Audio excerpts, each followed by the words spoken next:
Yang saya ingin tegaskan di sini adalah mereka meskipun tidak mau disebut dengan kelompok Wahabi, tapi secara ideologi, secara pemahaman, secara pandangan keagamaan sama dengan pemahaman yang dikembangkan oleh Muhammad bin Abdul Wahab, baik diakui ataupun tidak.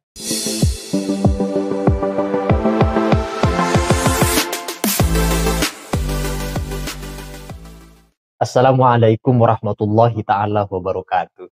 Saudara-saudara kita dari kalangan Wahabiyin kerap kali mengatakan, mereka bilang mengapa kami dianggap kelompok Wahabi, padahal mereka sendiri mengatakan pengamal Quran dan As-Sunnah, bukan mengikuti kata orang, kiai, ulama, tetapi artinya mereka mengaku mengikuti Al-Quran dan As-Sunnah secara langsung.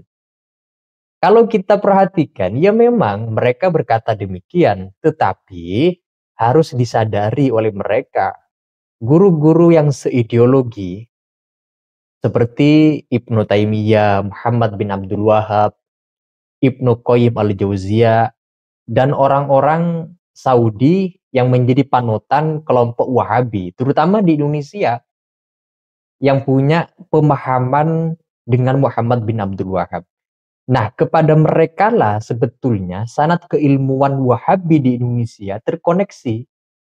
Manakala mereka menyangkal bukan pengikut Muhammad bin Abdul Wahab, karena mereka tidak mau dikatakan pengikut orang, tetapi pandangan keagamaan yang mereka lindingkan, yang mereka tanamkan menjadi sebuah ideologi sama, bahkan langsung maupun tidak langsung bersambung kepada pemahaman sebagaimana yang dikembangkan oleh Muhammad bin Abdul Wahab.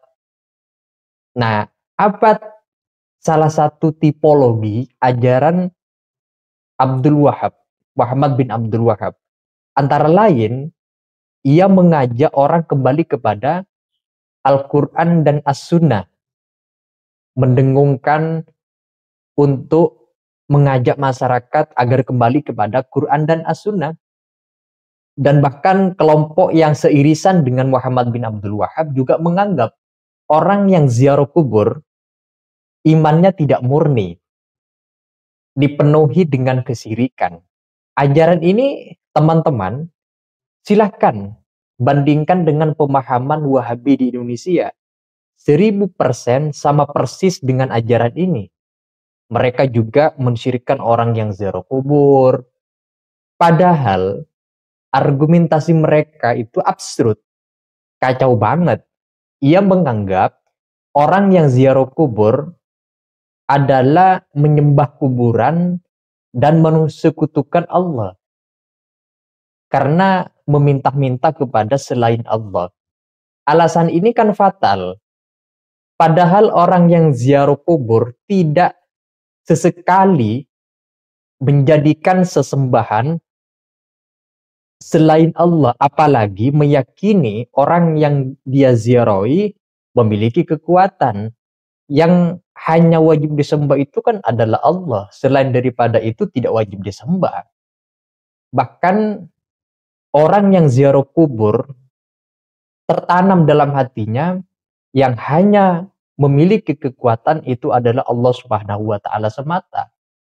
Oleh karena itu, orang-orang yang mempunyai pandangan picik seperti yang barusan saya bilang, suka mengkafirkan, mensyirikkan orang yang ziarah kubur, tidak nyaman dengan perbedaan, menganggap amalia yang dikembangkan oleh saudara-saudara di luar mereka dianggap sesat, pasti mereka gerombolan Wahabiyin.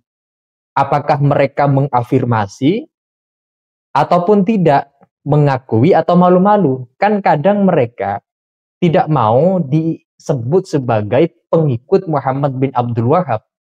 Tidak mau mengakui kalau dia mengikuti pendapat seperti Ibnu Taimiyah, Ibnu Qayyim al-Jauziyah, bin Bas dan sebagainya. Karena mereka tidak mau disebut demikian, maunya dia dikatakan pengikut Quran dan Sunnah. Nah, hemat saya, jangan merasa paling autentik. mengamalkan ajaran Quran dan As-Sunnah, sehingga serampangan menganggap orang di luar dirinya bukan pengamal Quran dan As-Sunnah, hanya kelompok dia yang menjadi paling autentik, paling benar mengikuti Quran dan As-Sunnah. Ini kan satu pandangan yang picik. Nah, mengamalkan dua sumber hukum Quran dan As-Sunnah itu jangan tekstual, apalagi perpandangan sempit, tidak mau belajar, membuka ruang kemungkinan pemahaman yang dikembangkan oleh orang lain di luar dirinya. Kalau berpaham agama sempit, ujungnya gampang menyalahkan orang yang berbeda, dan kita sudah muak sebetulnya dengan ceramah mereka Wahabi yang sedikit-sedikit bid'ah, sesat, syirik, dan lain sebagainya itu. Nah, atas dasar itu, jangan terkejut apabila mereka yang terafiliasi dengan pemahaman Muhammad bin Abdul Wahab, yang pengikutnya disebut dengan Wahabiyin, dipersepsikan dengan kelompok Wahabi atau Salafi, sebuah istilah untuk pengkaburan saja. Sebetulnya orang-orang Wahabi kan belakangan menggunakan kata Salafi untuk menghaluskan gerakan mereka. Sebetulnya sama saja. Cuman Salafi ini kan orientasinya mengikuti manhaj salaf dan sebagainya. Tapi intinya yang saya ingin tegaskan di sini adalah mereka meskipun tidak mau disebut dengan kelompok Wahabi, tapi secara ideologi, secara pemahaman, secara pandangan keagamaan sama dengan pemahaman yang dikembangkan oleh Muhammad bin Abdul Wahab, baik diakui ataupun tidak.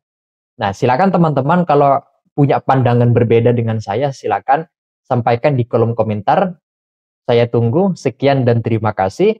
Wassalamualaikum warahmatullahi wabarakatuh.